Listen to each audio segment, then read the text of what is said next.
क्षेत्र भ्रमण के दौरान शिक्षा सेवक / शिक्षा सेवक तालीमी मरकज के पद पर कार्यरत महिला शिक्षिकाओं के द्वारा जानकारी प्राप्त कराई गई है कि संविदा के आधार पर महादलित एवं अल्पसंख्यक वर्ग के लोग जो शिक्षा सेवक के पद पर कार्यरत हैं, इन लोगों को 2 दिनों का विशेष अवकाश से वंचित कर दिया गया है, जबकि पूर्व में इन शिक्षिकाओं को प्रत्येक माह 2 दिनों का विशेष अवकाश मिलता था।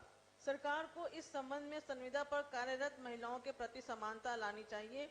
अतः शिक्षा विभाग के अंतर्गत शिक्षा सेवक / शिक्षा सेवक तालीमी मरकज के पद पर कार्यरत महादलित एवं अल्पसंख्यक वर्ग की महिलाओं को प्रत्येक माह 2 दिनों का विशेष अवकाश देने हेतु सदन में स्पष्ट वक्तव्य की मांग करती हूँ। माननीय सदस्य डॉक्टर संजीव कुमार सिंह।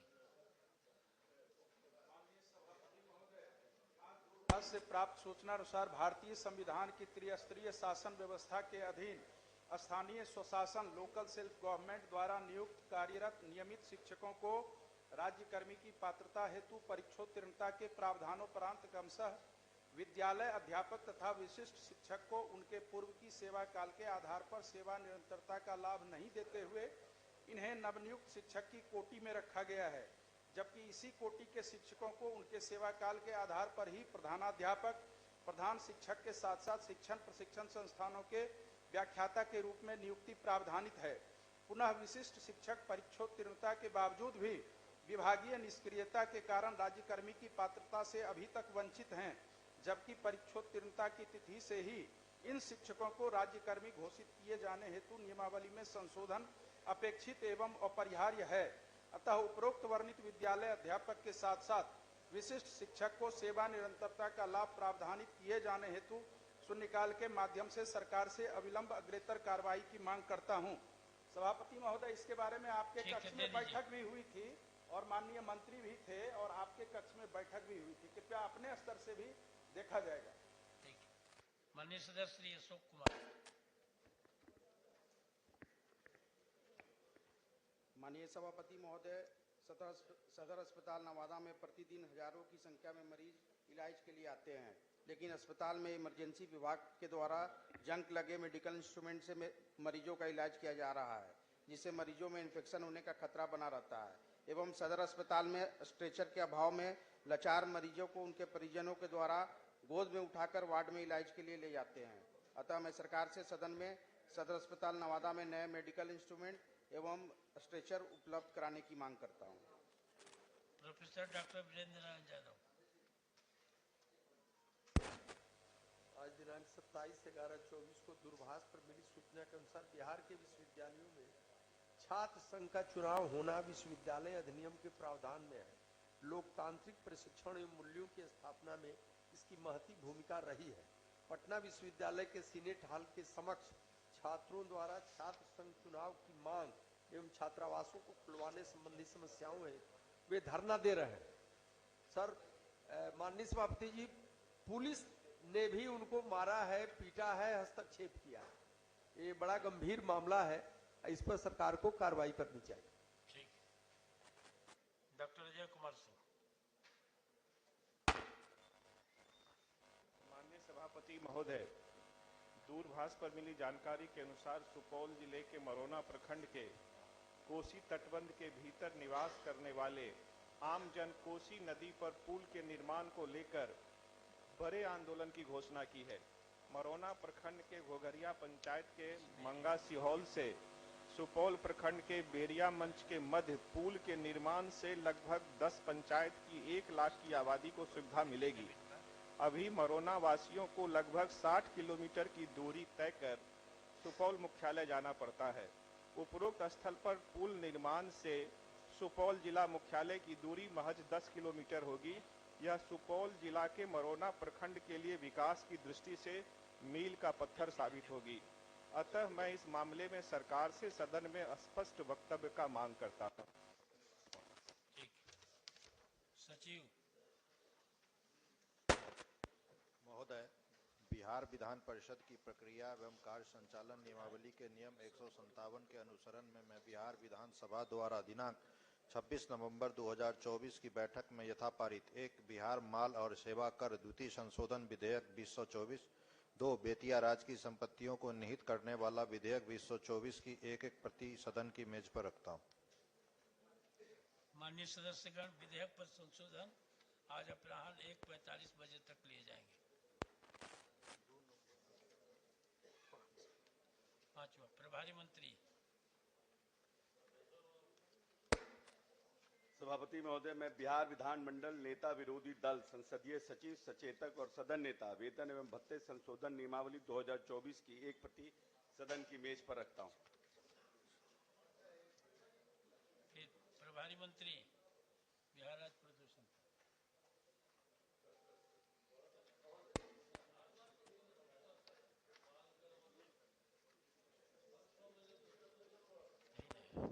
महोदय, बिहार राज्य प्रदूषण नियंत्रण परिषद पटना के लिए अधिसूचित विशेषज्ञ संवर्ग नियुक्ति एवं सेवा नियमावली 2023 अभियंत्रण संवर्ग नियुक्ति एवं सेवा नियमावली 23 वैज्ञानिक संवर्ग नियुक्ति एवं सेवा नियमावली 23 प्रयोगशाला संवर्ग नियुक्ति एवं सेवा नियमावली 2023 की पुस्तिका सदन की मेज पर रखता हूँ।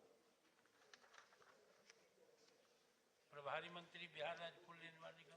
सभापति महोदय, मैं बिहार राज्य पुल निर्माण निगम लिमिटेड पटना की वित्तीय वर्ष 19-20 एवं 20-21 आपके प्रति आभार आसन के प्रति आभार प्रकट करता हूं कि आज सत्रारंभ के पश्चात शून्यकाल और ये गैर सरकारी संकल्प नए स्वरूप में सभी माननीय सदस्यों को दिया गया है, लेकिन नवल भाई का छूट गया है। कृपया कल से याद रखा जाएगा, इसके लिए बहुत बहुत आभार महोदय। ये कभी कभी हमारे चैम्बर में भी होता है, आके चैम्बर में कर लेंगे हमसे। सभापति महोदय, तो मिला ही है। यह बिहार विधान परिषद राज्य सरकार से अभिस्ताव करती है कि वह राज्य के सरकारी तथा मान्यता प्राप्त माध्यमिक उच्च माध्यमिक विद्यालयों में विभागीय अधिसूचना के तहत निर्धारित अवकाश तालिका के अनुरूप ही नामांकन, पंजीयन, परीक्षा आदि कार्यों के साथ साथ प्रशिक्षण कार्यक्रमों को भी आयोजित कराना सुनिश्चित करावे।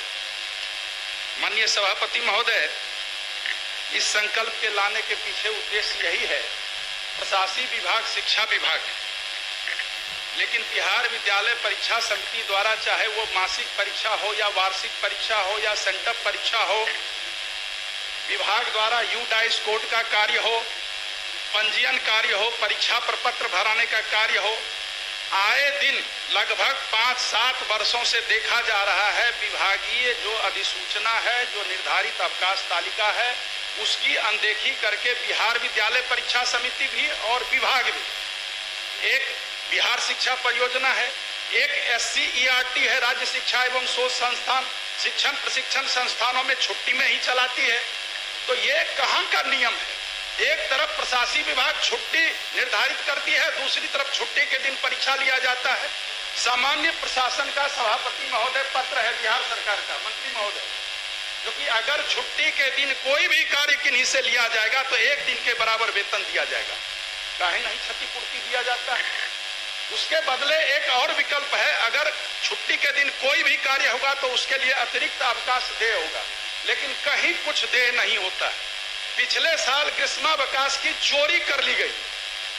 मतलब हम ये शब्द को इसीलिए कह रहे हैं, सभी सदन जान रहे हैं, सदन में भी ये बात उठी थी, ग्रीष्मावकाश में छात्र छात्राओं के लिए अवकाश निर्धारित था और शिक्षकों को ग्रीष्मावकाश में सिर्फ स्कूल में बैठने के लिए कहा गया।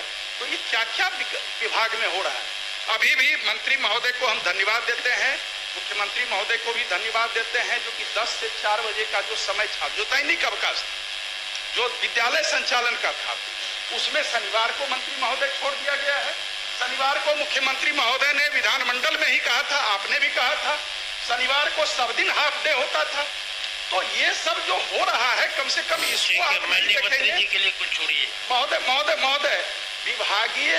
विभागीय स्तर पर ये स्पष्ट मंत्री महोदय कर दें, चूंकि मैं कोई ये संकल्प लाने की जरूरत ही इसलिए हुई, जो कि जो सामान्य प्रशासन विभाग का निर्देश है, उसके तहत या तो क्षतिपूर्ति उनको अवकाश दें या तो उनको 1 दिन के बराबर वेतन दें, नहीं तो आप ये निर्धारित कर दें जो शिक्षा विभाग का अवकाश है, उस अवकाश के दिन कोई भी कार्य नहीं होगा, चाहे विविध प्रोत्साहन योजना हो वो भी खोल दिया जाता है।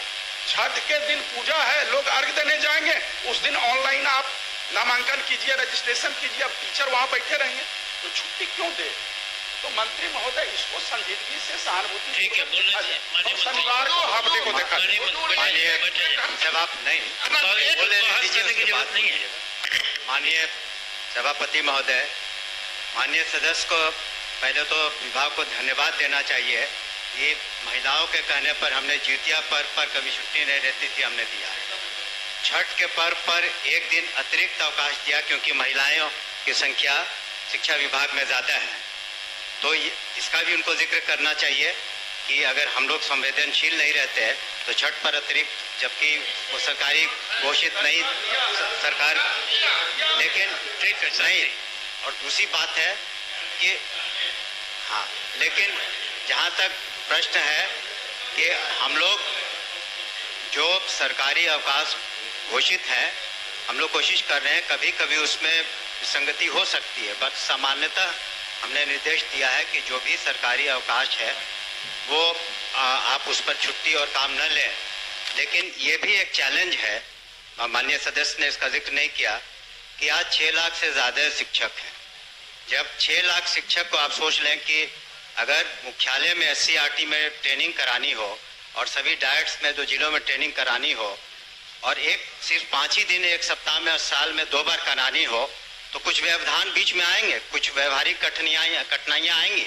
हम लोग नहीं चाहते हैं कि अब प्रशिक्षित टीचर जो हैं 6 लाख बच्चों को पढ़ाएं, तो इसमें कभी कभी व्यवहारिक कठिनाइयाँ आती हैं, उसको हम स्वीकार करते हैं। लेकिन सामान्यतः आपने देखा होगा, खुद स्वीकार भी करेंगे कि जहाँ तक शिक्षकों का प्रश्न है, चाहे यूनिवर्सिटीज हो चाहे स्कूल्स हो, जो भी शिकायतें थी हम लोगों ने उसको ओपन माइंड से सुना है और निराकरण करने की कोशिश की है। और जो गतिरोध था तरह तरह के, उसमें तो निश्चित रूप से कमी आई है। और हम लोग संवेदनशील हैं कि जो भी माननीय सदस्य लगातार हमसे मिलते रहे हैं, सभी माननीय सदस्य, और उनकी बातों पर हमने अमल भी किया है। लेकिन कुछ व्यवहारिक कठिनाइयाँ आती हैं प्रशासन में, और इतने बड़े महकमे को 75,000 स्कूल हैं, 6 लाख से ज़्यादा शिक्षक हैं और यूनिवर्सिटीज़ के अलग अपने इश्यूज हैं, तो उसमें कुछ एग्ज़ाम कराने में या ट्रेनिंग कराने में कुछ व्यवहारिक कठिनाइयाँ आती हैं। लेकिन जानबूझ करके इस ख्याल से कि किसी शिक्षक को असुविधा हो या कर्मचारी को असुविधा हो, ऐसी बात नहीं है। हम लोग उसका ख्याल रखते हैं और भविष्य में भी रखेंगे। इसलिए माननीय सदस्य से अनुरोध है कि अपना संकल्प वापस लें। कई मालिक बन जाते हैं को संचालन करें, कई मालिक बन जाते हैं, कई महावत बन जाते हैं, इसके चलते कठिनाई हो रही है।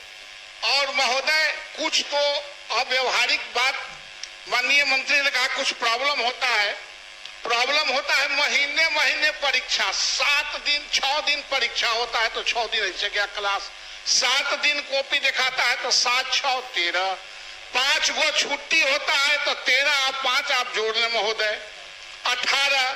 तो इस तरह से, और कोई उस रिजल्ट का असेसमेंट नहीं है। महीने महीने एग्जाम हम ही लोगों के स्कूल में, सरकारी स्कूल में होता है, और उसका असेसमेंट करेंगे तो 0। आखिर किस उद्देश्य से आप परीक्षा लेते हैं? तो आप असेसमेंट कीजिए ना कि उससे कुछ फायदा हुआ है या घाटा हुआ है। आपके प्रश्न पत्र पहले से लीक रहते हैं, 4 दिन पहले भेज देते हैं, सब बच्चा को बताया जाता है। 3 दिन तक एक ही सब्जेक्ट के कॉपी को स्कूल अपना प्रतिष्ठा बचाने के लिए उसको लिखवाता है।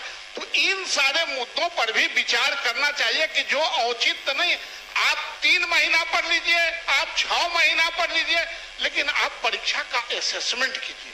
आप असेसमेंट नहीं कर रहे हैं, सिर्फ कॉपी और क्वेश्चन लार्ज स्केल पर करोड़ों करोड़ में छपवा के और आप व्यवसाय करा रहे हैं, उससे बच्चों पर बोझ बढ़ रहा है और अव्यवहारिक काम भी हो रहे हैं। इस पर मैं कहना चाहूंगा माननीय सभापति महोदय कि ये जो पूर्व से चली आ रही जो व्यवस्था थी कि हर महीने की, उस पर हम लोग दिसंबर माह में निश्चित रूप से उस पर विचार कर रहे हैं कि क्या वो व्यवहारिक है कि नहीं।